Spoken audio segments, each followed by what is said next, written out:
Hi everyone, welcome back. I hope you're all doing well. So today's case is centered around an app that we are all probably familiar with, and that is Tinder. And today's case is not just a Tinder date gone wrong, because there is so much craziness that goes on in today's case, it's unbelievable. First of all, we have a sugar daddy vampire. This sugar daddy vampire had a witch coven cult like group where he had women and he would make them do all sorts of weird things. For example, he wouldn't allow them to wear clothes in his apartment. They had to walk around naked all day. And this sugar daddy vampire was a man named Aubrey Trail, and he has some of the most sick and twisted sexual desires. You pretty much blatantly said that we murdered this girl. You blatantly said that we've sold her into some kind of trafficking. But he also has an evil accomplice by the name of Bailey Boswell. Hi, good morning. I'm Bailey, Audrey on Tinder, and a few other names. They definitely worked together to lure women into his little coven cult thing to please his sick and twisted sexual desires. So that is what we are going to get into today. It's a very infuriating case. I get very angry at these two. They really do make my blood boil. So let's jump in. So it is now the new year, and this is the time where we are looking to change things up a bit, especially when it comes to food. Maybe you're stuck in a rut cooking the same old thing day in, day out. Maybe you're trying to save time, or maybe you're just trying to budget a little bit better. Well, this is where today's sponsor, HelloFresh, comes in perfectly. And I started HelloFresh for myself over 3 years ago now, and I have not looked back. Because you get delicious recipes delivered right to your door. You never have to worry about what to cook for dinner. You save endless trips to the grocery store, and I just love unpacking my box every single week. They also have an amazing app that allows you to manage all of your meals that are coming for this week, and I absolutely love scrolling through this. I love choosing my meals each week. It literally is like you're at a restaurant and you're just choosing from the menu. And I recently cooked the Indonesian style veggie curry, and it was delicious. And cooking with HelloFresh is so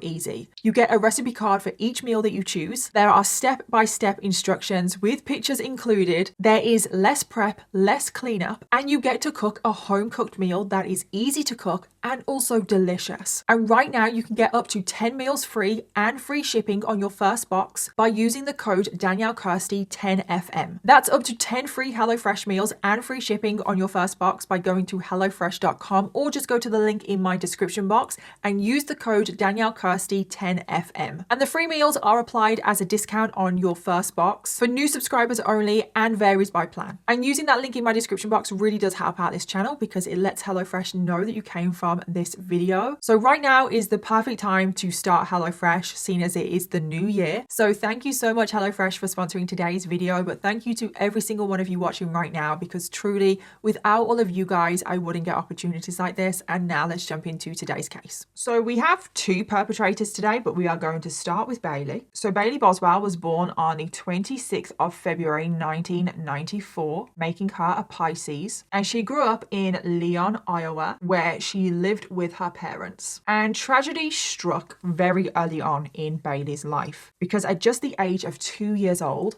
her father was murdered. And there isn't any more public information on this, so I don't know any details around this murder, but oh my God. That is obviously an awful thing to happen to anyone, and Bailey is only 2 years old, so she's not even going to remember her dad, and her dad has been murdered. But other than that, it seems like Bailey had what would be described as a pretty normal childhood. She excelled at school athletics. She was the fastest runner on her relay team. She was an amazing basketball player. She even received a scholarship to play basketball at college. However, when she reached college age, this is when things started to go downhill for Bailey in her life, because Bailey was sexually abused in college. And we don't know any details around this. We don't know if she was sexually abused by another student, just by a stranger, like a member of the public. Was it someone like a faculty member at the college? We just don't know any details. But not only that, Bailey was made to feel like the sexual assault was her fault. She received no support whatsoever, which is a disgusting and terrible thing for any victim of sexual assault to go through. But that wasn't the only problem that Bailey started to have when she was in college, because obviously that would have been monumental for her to get through. She was also having problems with her college basketball coach. He was a bully. He would verbally abuse her. He was extremely demanding, and he would single Bailey out, and he would put Bailey down in front of her other teammates. This had a huge effect on her confidence, her self-esteem, as well as her trying to have to deal with the fact that she has been sexually assaulted.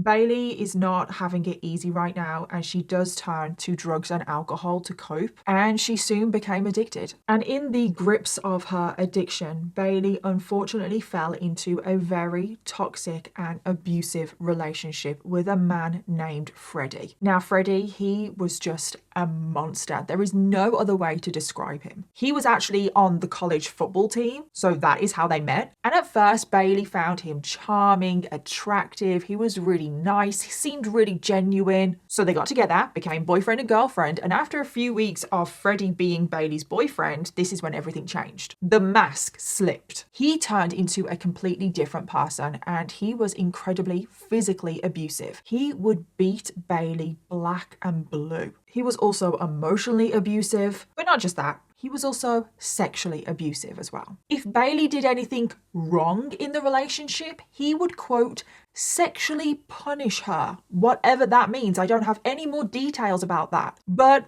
I think it's safe to assume that he probably raped her. However, the relationship continued. Bailey felt incredibly trapped, and she ended up falling pregnant with Freddie's child, which led to the couple getting married. And after the wedding ceremony, Freddie actually went on to beat up Bailey black and blue whilst she is pregnant. This included throwing her down the stairs and kicking her in the face. Thankfully, nothing happened to the baby, and Bailey went on to have a pretty healthy pregnancy, healthy birth. However, the baby would soon be taken away from the couple because both Bailey and Freddie had problems with drugs, and instead the baby was placed in the custody of Bailey's parents. So Bailey is now approaching the age of 22, so she's still so incredibly young, and by the time she reaches 22, she has now been arrested on multiple times for various different drug offences. Her life was just going from bad to worse. Bailey's parents have said that she just became a completely different person. She wasn't that bright, happy, bubbly girl that left for college. College completely destroyed her. She was now incredibly cold and empty. However, if you think things for Bailey are bad now, well, they're about to get so much worse. And it's all down to her monster husband, Freddie. Because Freddie started sex trafficking Bailey on the internet. I know, how much worse can he get? And he did this all through a website called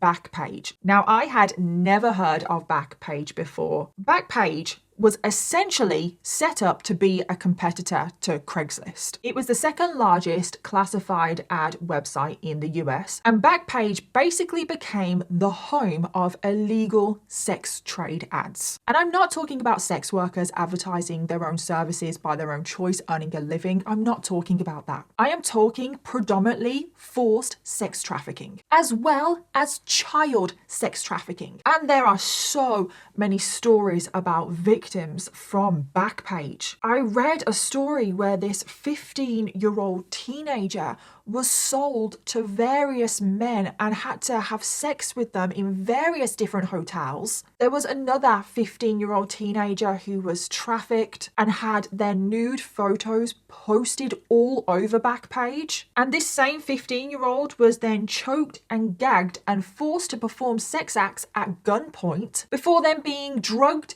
tied up, and then gang raped by 4 men. And this was all advertised through Backpage. And honestly, I could go on. There are so many cases of victims from Backpage. And the whole reason why I'm telling you all of this is because Bailey, we're getting back to Bailey now, her husband Freddie trafficked her on Backpage. And when she is being trafficked on Backpage, Bailey is only 22 years old. She was soon being sold to all of these strange men all across the US. And her husband Freddie would create the ads himself, listing all of Bailey's services, which included massages with happy endings. And Freddie would drive Bailey to all of these customers himself, and he would send her into whatever hotel or motel room, and he would wait in the car for her. Sometimes Freddie would actually burst in and rob the customer of any money or drugs they may have on them. And then Freddie would take all of the money that Bailey earned from this forced sex work. Bailey never saw a dollar. And this had a terrible effect on Bailey's mental health. She suffered from depression, PTSD, and eventually Bailey did find the strength to leave her husband Freddie, and she finally got herself out of this awful situation that she was in, which is obviously great. That's a huge win for her. However, now Bailey was completely on her own, which is something that she hadn't been for a while, and she was also addicted to drugs. She was incredibly vulnerable, and she also had no money. So this is now when Bailey turned to Backpage herself, and she now started to list services herself to make money. And this went on for a while. This is how Bailey was making money. Before later on in 2016, Bailey created a new ad because Bailey was looking for a sugar daddy. She wanted a sugar daddy that would fund her lifestyle. And this is when she was soon contacted by a man named Aubrey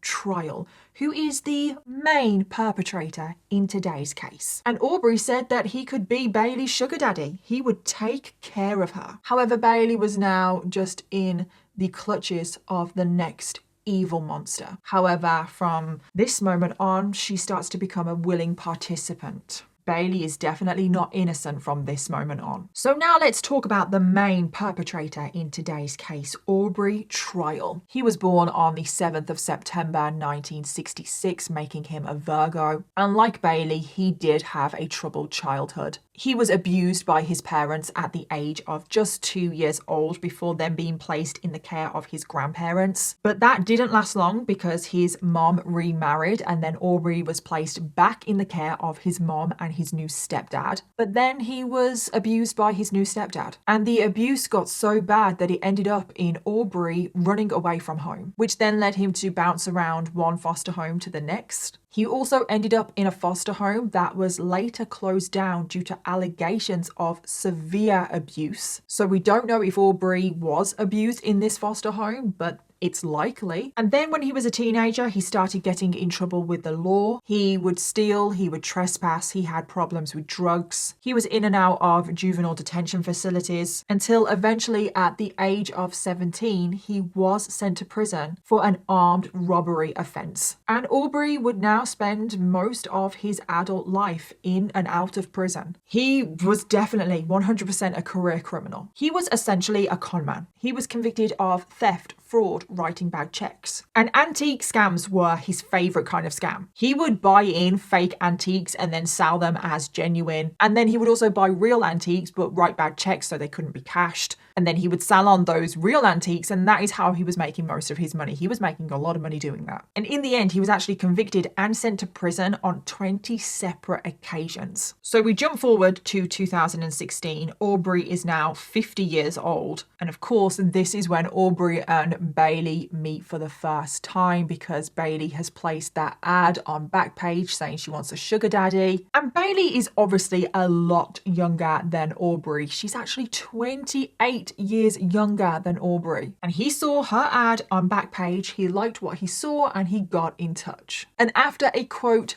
first meeting massage, this is when Aubrey decided that he wanted to continue on seeing Bailey on a regular basis. Bailey actually had a boyfriend at the time, but Aubrey soon wrestled him out, so he no longer existed. He wanted to be the only man in Bailey's life, and at first he presented himself as this really kind and caring man. He was going to take care of Bailey, which is something that Bailey probably wanted. She wanted someone to just take care of her, given everything that she's already been through. And Bailey soon began to fall for Aubrey. They developed this very strange relationship where he was her sugar daddy. He was over twice her age. But it was also a serious romantic relationship at the same time. And Bailey actually moved in with Aubrey full-time in his apartment, which was in Wilbur, Nebraska, where the rest of today's case takes place. And it wasn't long until Bailey started assisting Aubrey on all of his scams. They now became this criminal duo. They set up their very own fake antiques company. Bailey was very involved in all of the illegal business. They went on to con loads of vulnerable people. Their favourite target were old people. And there was one poor elderly couple that Bailey and Aubrey managed to scam $400,000 from, which I'm just like, how can you target old people? Like, oh, that really, really annoys me. But there is something now that we need to address about Aubrey, and that is his sexual fantasies, because they play a very big role in today's case. Because as the relationship between Bailey and Aubrey progressed, Aubrey started imposing all of his sexual desires on Bailey, whether she liked it or not. So obviously Aubrey is Bailey's sugar daddy. That was one of his fetishes. But one of his other fetishes, Aubrey liked to believe that he was a vampire. Yep, he would tell Bailey that he was a 200-year-old vampire who could fly and read minds. Aubrey also had a fetish for drinking blood, hence the vampire. And I don't know if Aubrey actually believed that he was a vampire, or was he just saying this to like manipulate Bailey in some kind of way? Was he trying to convince Bailey that he was a vampire? Was he trying to convince himself that he was? And then he started reading all of these books on witchcraft, and then this also became a huge fantasy of his. He became sexually aroused by witches. So this then led Aubrey christening Bailey as head witch of his new coven that he was forming. And Aubrey was obviously the head vampire, the only vampire of this coven. So Bailey is currently the only member of his coven. It doesn't really make any sense, does it? But just go with it. So Bailey is the only member of his coven. But of course, this was not enough for Aubrey. He wanted many witches in his coven. He thought that it was his God-given right to have sex with as many witches as he wanted. So what did Aubrey decide to do? He decided that he wanted to create his very own witch coven sex cult, which are 4 words that I never thought would leave my mouth. So yes, Aubrey now has a witch coven sex cult, and he is the head vampire. Aubrey wanted to create this cult of women that would follow him and do whatever he wanted, like all of his sexual desires. And some of the things that he made these women do are just so degrading, so disgusting, especially because he liked to target vulnerable women. They weren't really there by choice. They were there because they felt like they were trapped. They had no other option. So one thing that Aubrey demanded of the women in his coven cult was that they called him daddy at all times. They also had to check in with him every hour of every day. They were not allowed to have any interaction with any other men apart from him. And they also had to perform sex acts on him whenever he demanded. He also christened himself as the sugar daddy vampire because he was there to take care of all of the witches in his coven. And that is what he wanted Bailey to call him from now on. Sugar daddy vampire. So where did Aubrey go to find the women that he wanted to join his coven? Well, he turned to Tinder. I'm surprised he didn't turn to Backpage, if I'm being completely honest. Maybe he did, but as far as I'm aware, he just turned to Tinder. So Aubrey created a Tinder profile. He created a fake profile using Bailey as the profile picture, but he used a fake name. He would use loads of different names, such as Jenna or Kelsey, just various different names. And he was basically pretending to be Bailey on Tinder, just under a fake name, and he was trying to find women who matched with Bailey. And as soon as a woman got matched with Bailey on Tinder, he would try and lure them into his witch coven sex cult, pretending to be Bailey. Does that make sense? So the first woman that we know of that fell victim to Bailey and Aubrey, we only know by their initials, which are AH. So for the purposes of this video, I'm just going to call them Alice so it doesn't get too confusing. And pretty much all of the women in the cult, we only know their initials. Their identities have been kept somewhat private, so I have just given them names for this video. So Alice was 22 years old. She was incredibly young, like Bailey. She was currently unemployed and she was struggling to pay rent, her car payments. She had big dreams of going to nursing school, and she definitely didn't have an easy childhood, an easy past. She had had problems with her stepfather, whatever that might mean. That could mean a whole host of different things. And she first matched with Bailey on Tinder in 2017. And the pair went on a date, Bailey and Alice. But who else was there?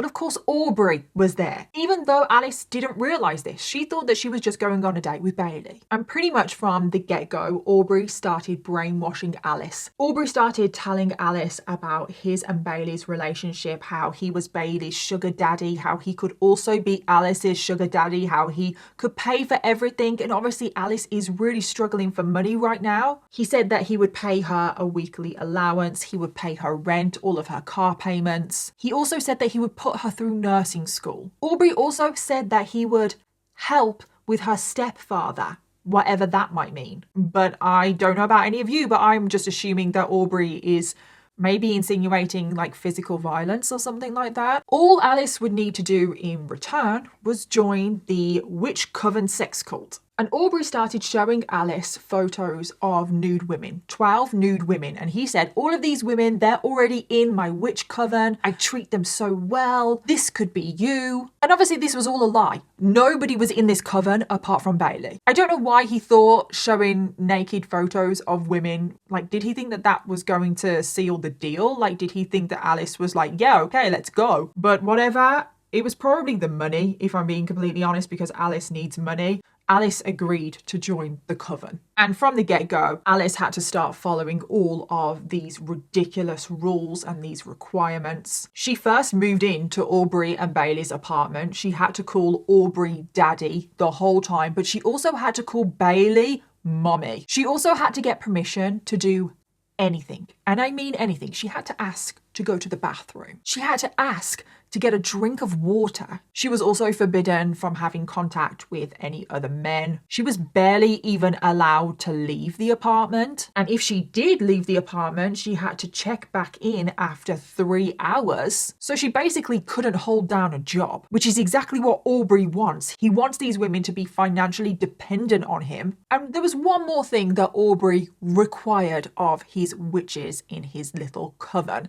And that is that they had to be naked at all times when they were in the apartment. They were not allowed to wear a single item of clothing. And that was so Aubrey could demand sex whenever he wanted. So the women, so this is obviously just Alice and Bailey right now, they had to do everything naked. They had to prepare dinner naked because obviously they're doing all of the chores, all of the cooking and everything. And Aubrey would just sit there, be waited on hand and foot by these naked women because this was his sexual fantasy. They had to watch TV on the evening together, naked. And obviously, given that it is a witch coven sex cult, it did turn sexual very, very quickly. It was basically demanded that Alice partake in threesomes, whether she wanted to or not. And these threesomes, they usually involved erotic asphyxiation. And during these sex sessions, Aubrey started telling Alice that he was a 200-year-old vampire, that he could read minds, that he could fly, just all of the crap that he told Bailey. And Alice, from what I have read,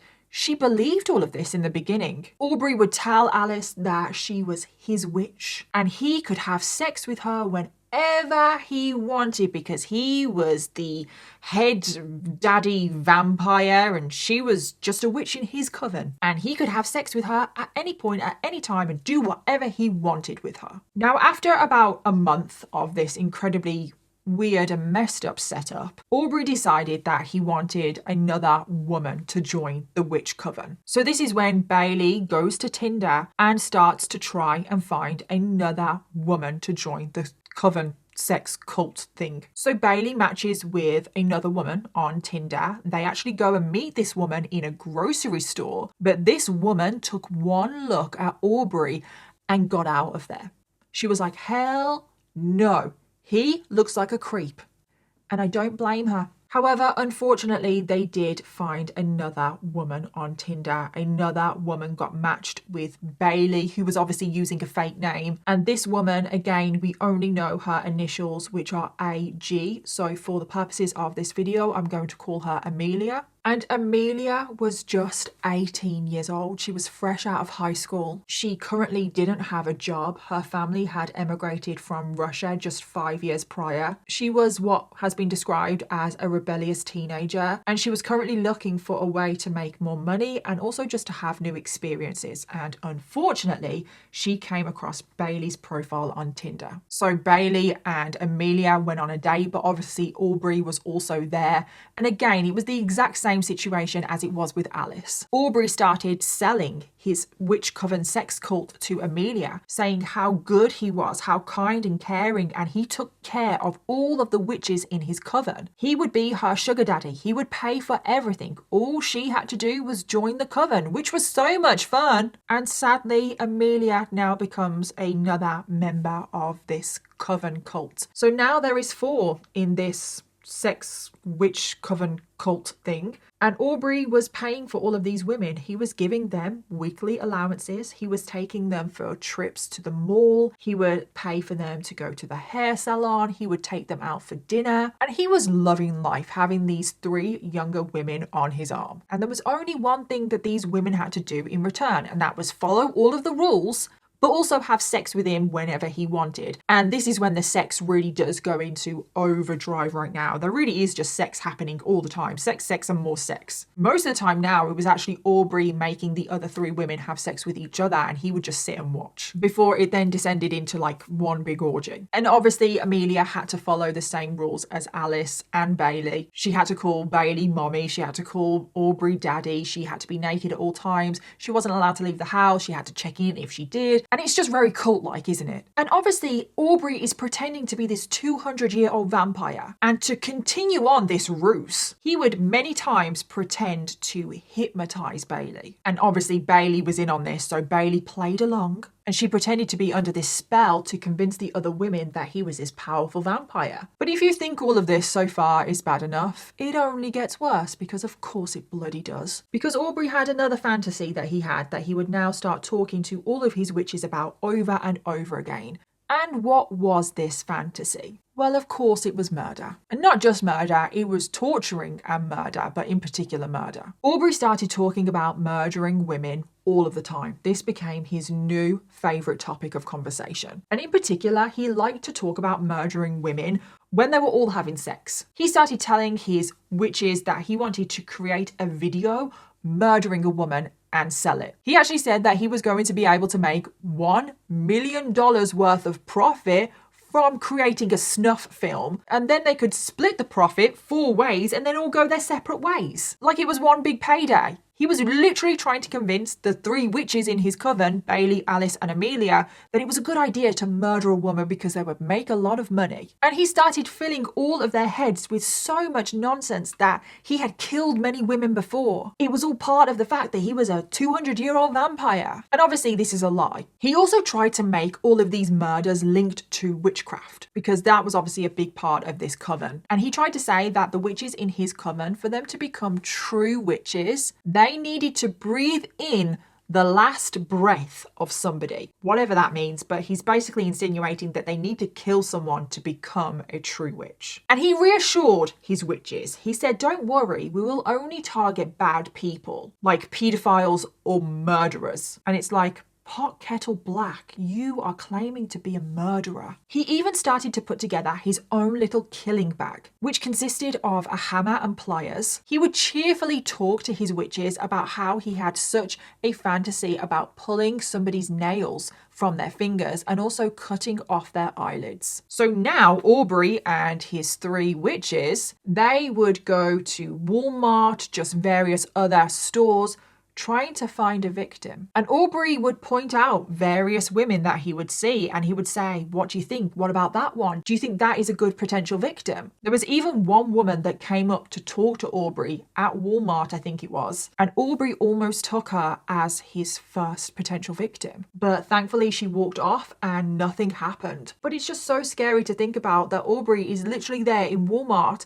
basically window shopping for potential victims that he wants to murder. And unbelievably, one of the witches, Alice, has actually said that she was really into this plan, this whole murder plan. She had been brainwashed so thoroughly by Aubrey, she was actually excited about the prospect of murdering somebody and becoming a powerful witch. However, Amelia was completely different, and this whole murder plan was the last straw for her. She already wanted out of this coven cult, but now she really did want to get out, and she knew she had to get out. And Amelia actually went to Aubrey and said, "This is wrong. You can't murder someone. This is just going too far." And what was Aubrey's response to this? Well, he tried to talk Alice, who was the one excited about murder, he tried to talk Alice into murdering Amelia. Yes, he has now turned on one of his witches and he's like, okay, you don't believe in this? You don't think you want to murder somebody because it's too far?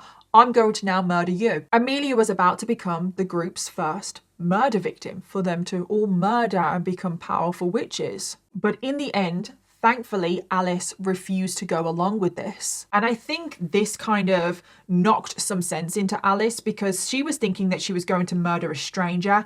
Not that that makes it okay, but I think the fact that Aubrey wanted to try and make her murder Amelia, who was her fellow coven member, her fellow witch, her friend. This knocked some sense into Alice, and Alice was like, yeah, no, I can't do this. I want to get out. So thankfully, Alice and Amelia, they now leave the coven. But Aubrey said to both of them, if they ever spoke a word about any of this to anyone, Aubrey would track down every single member of their family and murder them all. So after they left the coven cult, Alice and Amelia, they never said a word to anybody about any of this. And obviously Bailey is still in the coven because she's mommy, and she's complicit. Like, she wants to murder somebody as well. But do things end there? No, of course they don't. Because only a few days later, Aubrey is back on Tinder trying to lure another woman to join his coven. And he found one. And this woman, we only know by her initials as well, and her initials are KB. So for the purposes of this video, I am going to call her Kelly. And Kelly is only 21 years old. She was very young, very impressionable. And Kelly matched with Bailey, and obviously Bailey still is going by a fake name on Tinder. So Kelly and Bailey match on Tinder. They go out on their first date, and it is just the two of them. Aubrey wasn't there on this date. And Bailey started talking to Kelly about her sexual preferences and her desires. And Bailey asked Kelly if she would be interested in a submissive, dominant relationship. And Kelly, who was still exploring what she liked, her sexuality, she said yes. However, Bailey said that there would be strings attached, because there was a 50-year-old man who would be both of their sugar daddies. And Kelly was unsure about this. She wasn't interested in men. She only wanted a relationship with a woman. I mean, she only wanted to be with Bailey. But she thought, what's the harm in trying something new? And she went along with it. And over the next 2 weeks, Kelly's life turned into a roller coaster. Because obviously now Kelly has joined this coven cult, whether she knows it or not. And obviously she had all of those rules imposed on her. She had to remain naked at all times. The only thing that she was allowed to wear was a pink collar that Bailey had bought her. Next came the sex. At first, it was just Bailey and Kelly, but then Aubrey started to get involved. Bailey ordered Kelly to perform oral sex on Aubrey as part of being a submissive. There was also talk about vampires and witchcraft. Aubrey told Kelly that he had a large coven of witches that she would one day meet. But then this is when things got really weird again, because during sex, and I mean literally in the middle of sex, Bailey would talk to Kelly about murdering and torturing women. So it was Bailey now talking about murder and torturing. In the middle of sex, literally Bailey started asking Kelly, would you ever torture somebody for me? Would you ever murder somebody for me? And Kelly played along. She thought, okay, maybe this is just like some sort of role play. Maybe this is what Bailey is into. So Kelly played along, and she started saying all of these torture techniques that she learned in high school from like the 15th century. So now 1 week into the relationship, because it has progressed very, very quickly, things got even crazier, because now Bailey tells Kelly that she has a stalker and that she wants Kelly to murder her stalker. And who was this stalker that Bailey had? Well, it was the previous coven cult member, Amelia. They still want to murder Amelia because she didn't agree with murder. Both Aubrey and Bailey want Amelia murdered, but they don't want to do it themselves. So they first tried to get Alice to do it. Alice obviously refused, and now they want to get Kelly to do it under the story that Amelia is this crazy stalker. But of course, like any sane person, Kelly said no. However, because she refused, in response to this, she was then sexually tortured. Aubrey started carrying out all of these brutal sexual punishments, which included penetrating her anally with a sex toy. And then just 2 weeks after going on that first date with Bailey, Kelly fakes an asthma attack, manages to flee the apartment,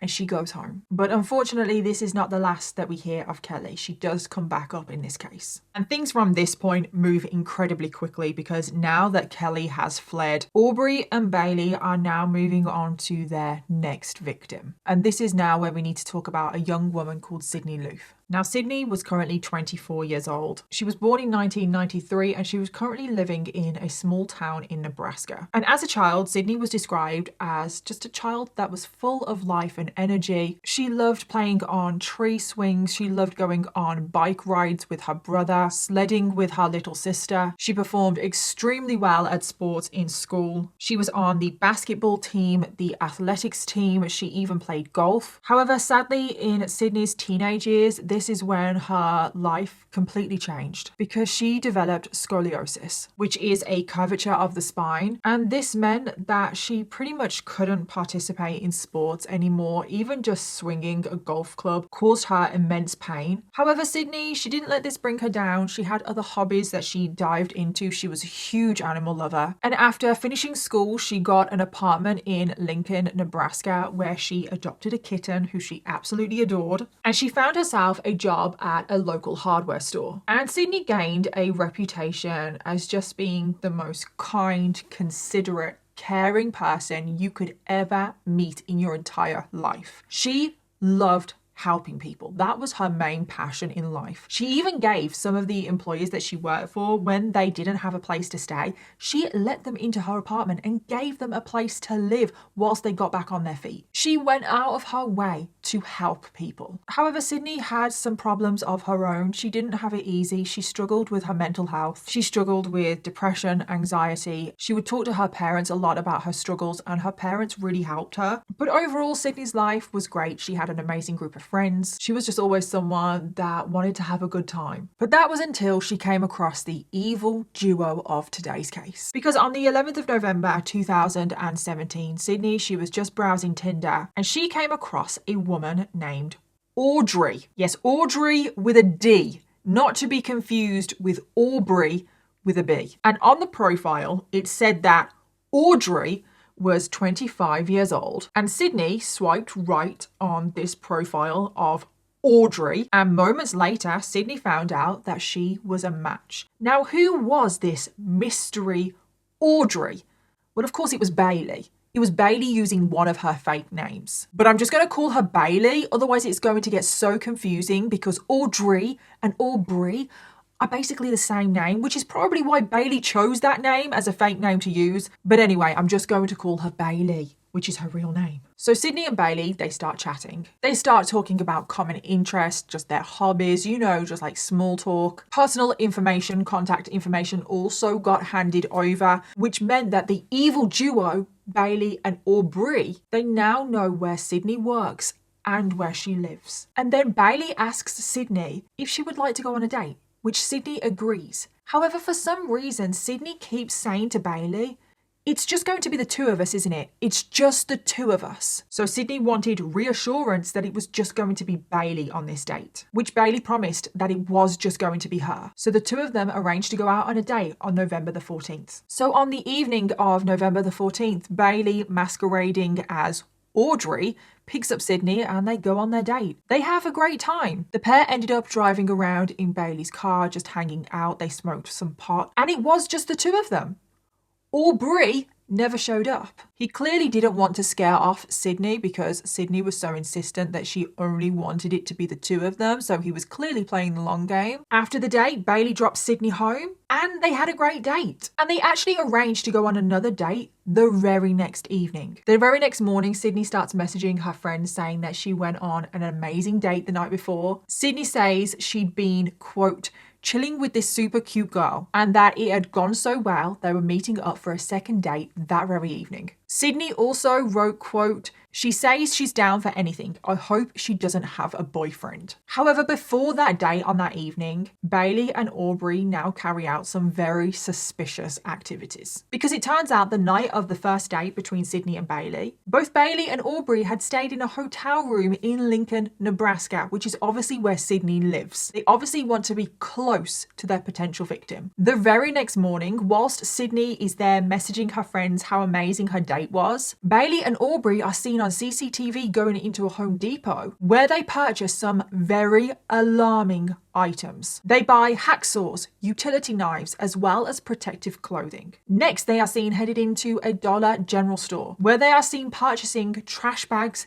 and cleaning supplies. They then headed to a local mall where they were seen purchasing a weed cutter, a folding saw, and food grinders. And this next bit is just so creepy because Aubrey decides to visit Sydney at her place of work. And this is seen on CCTV. It can be seen Aubrey strolling past Sydney. And obviously Sydney doesn't know who Aubrey is. She's never seen him in her life. But Aubrey knows exactly who Sydney is. So you can see on CCTV, they stroll past one another. And then you can see that he turns around and glances at Sydney. And that is just so creepy, so disturbing because he's literally trying to figure out if he wants Sydney to be his next victim. And then Aubrey buys more cleaning supplies, some chemical drainer, duct tape, and an electrical cord from Sydney's hardware store that she works at. How sick and twisted is that Aubrey is buying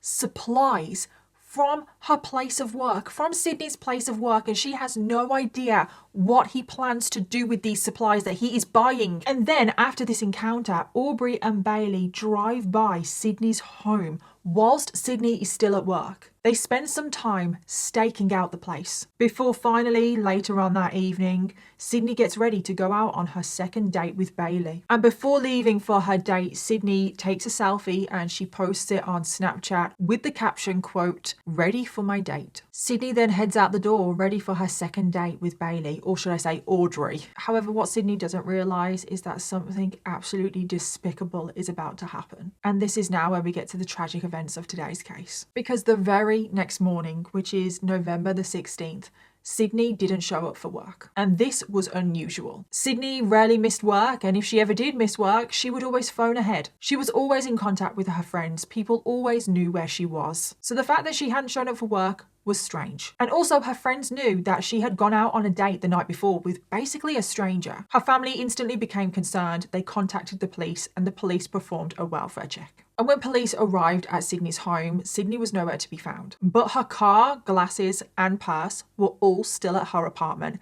as well as her cat, who had not been fed. Again, this was something so strange. Sydney would never have left her cat with no food or water. Her family instantly knew that something was wrong, and Sydney was reported as a missing person. But where are Bailey and Audrey? Well, they decide to pay the ex-coven cult member Kelly a visit. Yes, I told you that Kelly would come back up in this story. Kelly was the one that faked an asthma attack, and that is how she was able to flee the apartment. While Aubrey and Bailey, they managed to track her down. They book the three of them into a hotel and they engage in sexual activity. And once again, during intercourse, Bailey starts asking Kelly whether she would murder and torture somebody, and just talking about murder and torture in general. And Kelly now found this incredibly disturbing, especially after she was asked by the couple to murder somebody. This now felt all too real. This was not role play or anything. And then after sex, Aubrey and Bailey said to Kelly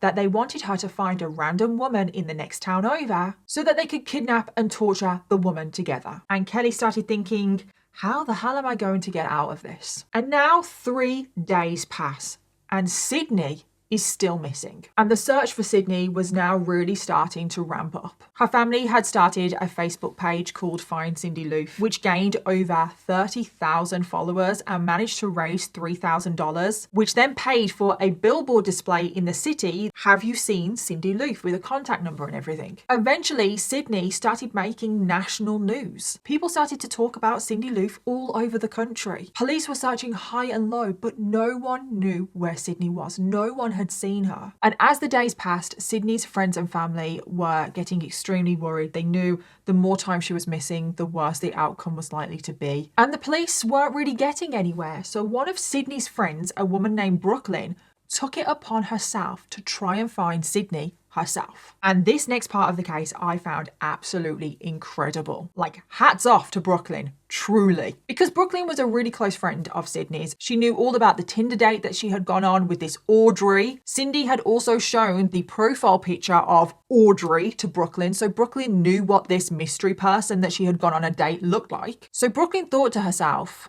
I think I can track this person down on social media. However, she had no luck because Aubrey doesn't exist. It's a fake name. So then this is when Brooklyn got the genius idea to create her own Tinder profile. And she filled out her profile and it closely matched Sydney's profile. She put the same interests, the same location, everything. It was a very similar profile to Sydney's, hoping that she would be matched with Aubrey. And guess what?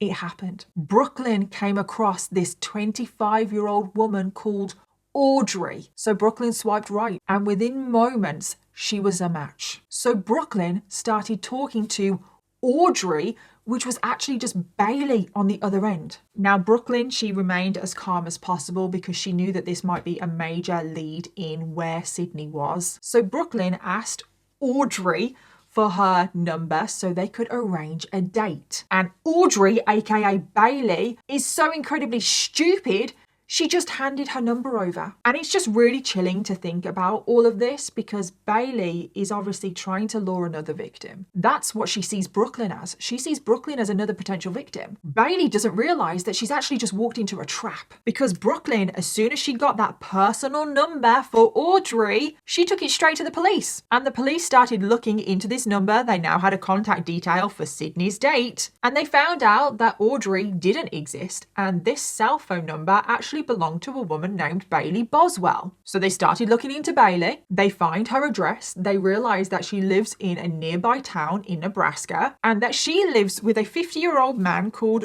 Aubrey Trail. So the police head straight to the apartment that Bailey and Aubrey live in. But when they got there, the pair were nowhere to be found. The apartment was completely cleared out. Most of their belongings had gone. It looked like they had moved out in a hurry. But that wasn't the only worrying thing about the apartment. There was a strong smell of bleach. And this smell of bleach was so strong that the other neighbors actually got sick from the fumes, from the smell of bleach. They got a headache. They came out in rashes because it was just that strong and unbearable. So police were thinking, this does not look good. This Bailey Aubrey person went on a date with Sydney. Sydney has now gone missing. This Bailey woman has now completely disappeared and her apartment smells like bleach. That's not looking good. So this is when the police officially name Aubrey Trail and Bailey Boswell as persons of interest in the missing person case of Sydney.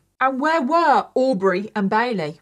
Well, they were officially on the run. They had left the ex-coven cult member Kelly behind, so she was finally free. They fled their apartment because they clearly figured out that the police were soon going to be on their trail. And whilst they were on the run, they started seeing headlines about Sydney. But then they started seeing their own names in connection to the missing person case of Sydney Loofe, and that they were persons of interest. And when Aubrey and Bailey saw this, what they decided to do is the most bizarre thing I think I have ever seen in my whole life. They publicly defended themselves. They went on social media and recorded themselves and pleaded their innocence and posted it. Good morning, Lincoln and Omaha and probably several other places. This is Aubrey Trail and this is Bailey Boswell. I guess y'all also know her as Audrey. But we've spent the last few days watching ourselves being slammed and crucified, and we make a slip on this video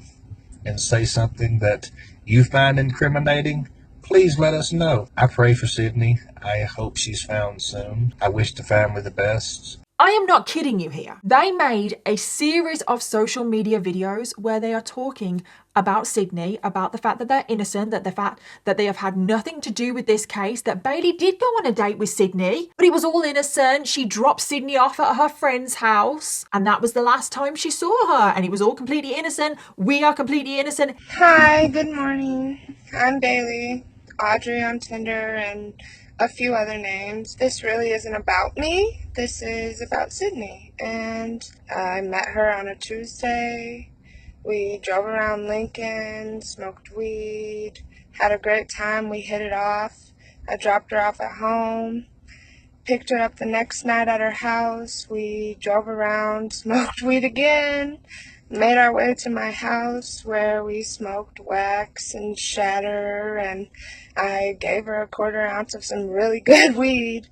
I went to take her home, and she asked me to drop her off at a friend's house, so I did so. I gave her my number. We were planning to go to the casino that weekend. I haven't heard from her since. Even though, I've got to say, what they are wearing in these videos screams, I am guilty. I couldn't help but laugh when I saw these videos. I couldn't, because Bailey is literally there in a black hoodie. The hoodie's up and she's got these huge sunglasses on. She literally looks like a fugitive. She could not be screaming, I am guilty, any louder. And then you've got Aubrey next to her with a black beanie on, looking like the burglar from Home Alone. They are screaming guilty. They are so incredibly stupid. I don't know what was going through their head when they were making these videos. But as far as the police department, you. Yeah. Aubrey actually created his own solo video, and it's a whole 9 minutes long.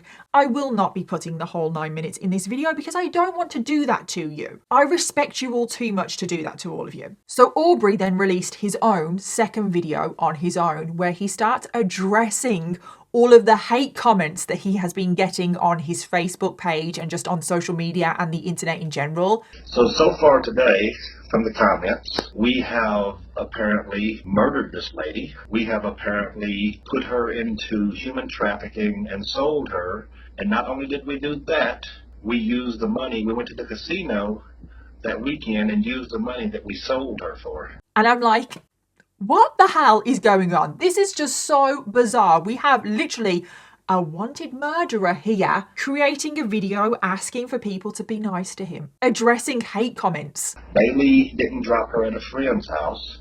She dropped her off at her drug dealer's house, Bailey's, according to the comments you guys are making. Oh yeah, and don't forget the one that I was in Falls City. I lived in Falls City for a long time. So I have some connection to the Rulo cult because people heard all about that. And just out of curiosity, is it me, or I guess it's just me and, my criminal mind, how that works?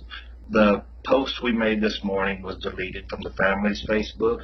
Totally understandable. He kept saying that his feelings were hurt because everyone was calling him a murderer and a human trafficker, and it just wasn't true. He also said that himself and Bailey had to delete their Facebook pages because they were getting so much hate. My whole Facebook and Bailey's whole Facebook page was deleted. The video was taken off. And I'm like, oh, are we supposed to feel sorry for you? And I can't believe that he had the audacity to make these videos to try and gain sympathy. However, despite all of these social media posts and the brilliant disguises that they were using, the pair didn't remain on the run for too much longer, because just a couple of days later, they were tracked down and arrested in a motel. And at first, the couple weren't saying anything. They kept pleading their innocence, and police actually had no evidence linking them to Sydney right now. Their behaviour is very suspicious, definitely, but they had no concrete evidence. And the police were actually currently holding both Bailey and Aubrey on fraud charges, just to keep them in custody because they had no evidence linking them to Sydney. However, just a few days after the arrest, a major development would be made, which now resulted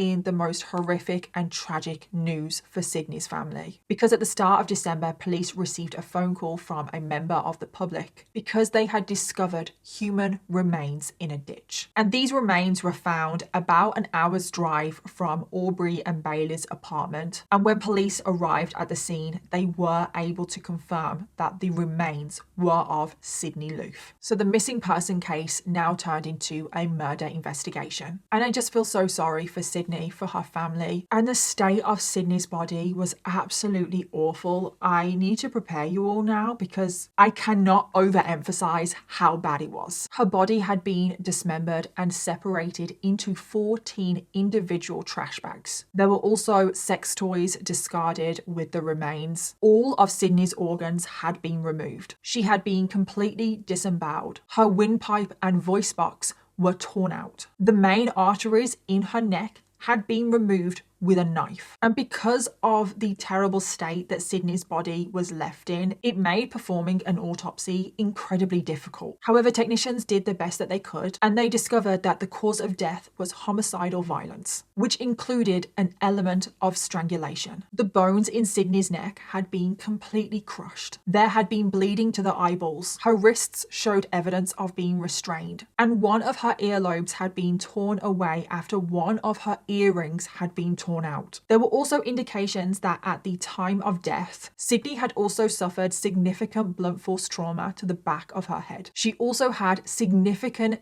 deep bruises on her inner thighs. And Aubrey and Bailey are just monsters. The fact that they could do this to an innocent person. So now that the police had the evidence from the autopsy, they went back to interviewing Aubrey, who they now suspected was the main perpetrator. And this is now when Aubrey starts coming out with all of these contradicting statements and stories. He first started saying that, yes, he was with Sydney when she died, but it was all an accident. That Sydney had consented to having sex with Aubrey and Bailey, and she had consented to erotic asphyxiation, and it had gone wrong. But then next he said, oh, no, that is not what happened. Instead, he said that he was an erotic movie maker for all different kinds of kinks, and he would pay subjects to be choked on camera. And Sydney was one of these subjects. And this is how she accidentally died. But then he changes his story again. He then says that Bailey wasn't there. He said that it was just him and the police should leave Bailey alone. And things just kept going on like this. Aubrey couldn't decide what his story was until eventually the police, from the autopsy, from evidence that they had,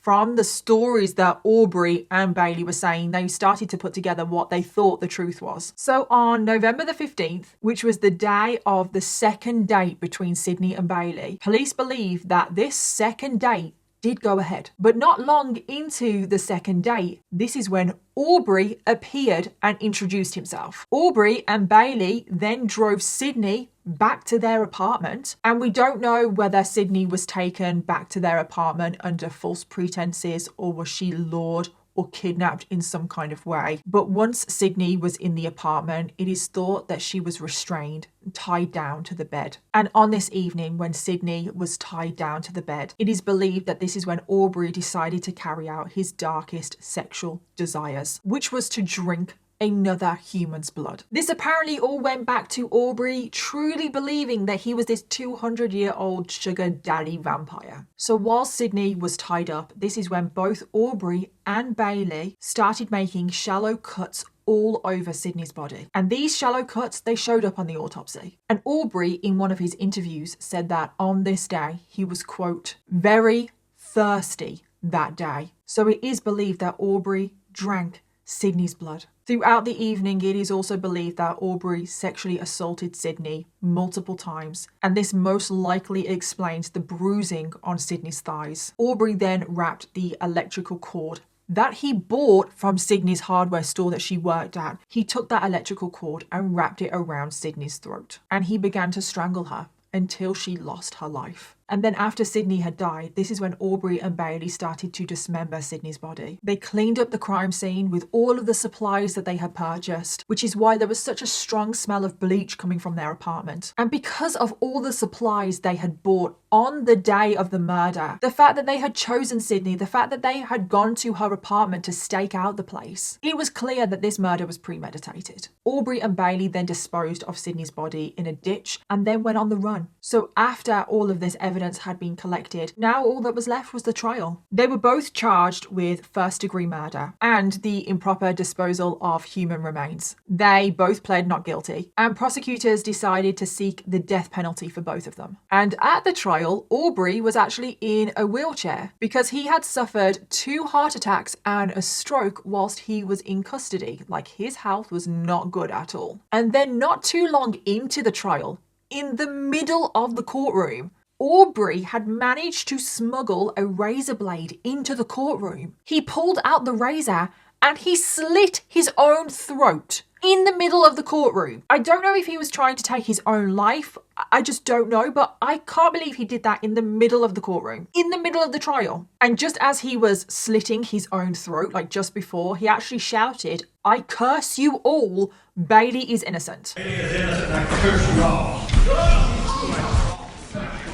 And there is actually a video of this. You can't see him cutting his throat or anything, but you can hear him and you can see the aftermath of what he's just done. And obviously it caused a massive disruption in the trial. And then after, you can actually see the marks on his neck from where he tried to slit his throat. He was rushed to hospital, but the cuts weren't deep, so he hadn't actually done that much harm. So after this outburst, the trial did eventually resume, and the prosecution laid out their case, and they did have a ton of evidence. They showed all of the records from Tinder, from them luring Sydney, from all of the times that they were captured on CCTV buying supplies, the fact that they went to Sydney's place of work and Aubrey was looking at Sydney. And also, Sydney's last recorded cell phone location was the couple's apartment. She was there. There is also cell tower data showing both Bailey and Aubrey travelling to the location that Sydney's remains were found at. But if that wasn't convincing enough, the prosecution also called 3 witnesses forward, who were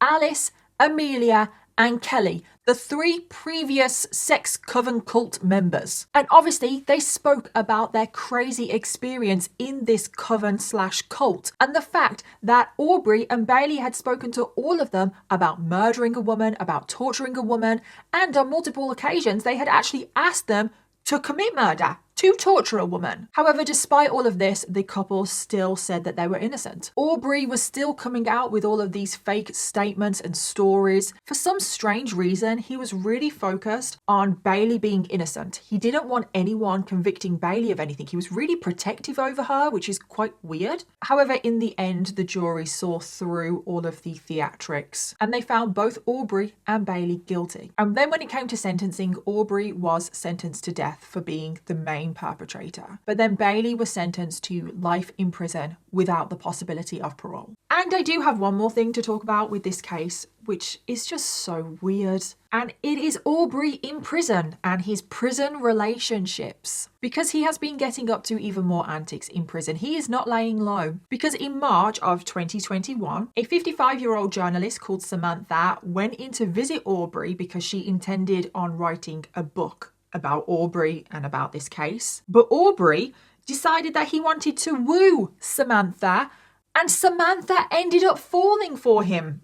She fell head over heels in love with him. And along with Samantha's help, Aubrey devised a sinister scheme where the pair, Aubrey and Samantha, started blackmailing a female nurse that worked in the prison into smuggling contraband in for him. Aubrey got Samantha to inform this nurse that Aubrey was going to hire a hitman to murder the nurse's husband, and the only way to prevent her husband from being killed was to do everything that Aubrey said. So this poor female nurse was so terrified that her husband was going to get murdered, she started doing everything that Aubrey wanted. She started smuggling in contraband. She got him a cell phone, she got him tobacco. At one point, Aubrey even asked for a gun, which thankfully the nurse said no. But then Aubrey eventually demanded a cash payment of $25,000. And Samantha personally took the nurse to the bank to get this money. However, eventually all of this was discovered. Samantha was charged. But then just last month, December 2024, the case against Samantha was dropped because Samantha has claimed that Aubrey manipulated her into this situation. Because apparently Aubrey was threatening her son, who was also in the same prison as Aubrey. And Samantha agreed to pay the $25,000 back to the nurse herself. So make of that what you will. But I want to end this video focusing on the victim of today's case, Sydney Loofe. Sydney Loofe was described as a kind, loving, and the most caring person you could ever meet. She loved the outdoors, she loved adventure, she loved animals, especially her cat Mimsy. But most of all, she would do anything to help anyone. She let numerous people into her home, help them get their lives back on track, and she also loved her family more than anything. She will be missed immensely by everyone that knew her. She was taken far, far too soon. She was only 24 years old. And today's case is just so sad and tragic. Sydney was just such a kind person. She was so innocent. She just went on a date. That was it. She didn't have a clue what she was walking into, and these two, Bailey and Aubrey, are monsters. So that is the end of today's video. As always, let me know your thoughts, theories, and opinions, and don't forget to leave me your case suggestions in the comments down below because I always want to know what you want to hear next. Thank you again to HelloFresh for sponsoring today's video, and I'll see you all in my next one. Bye.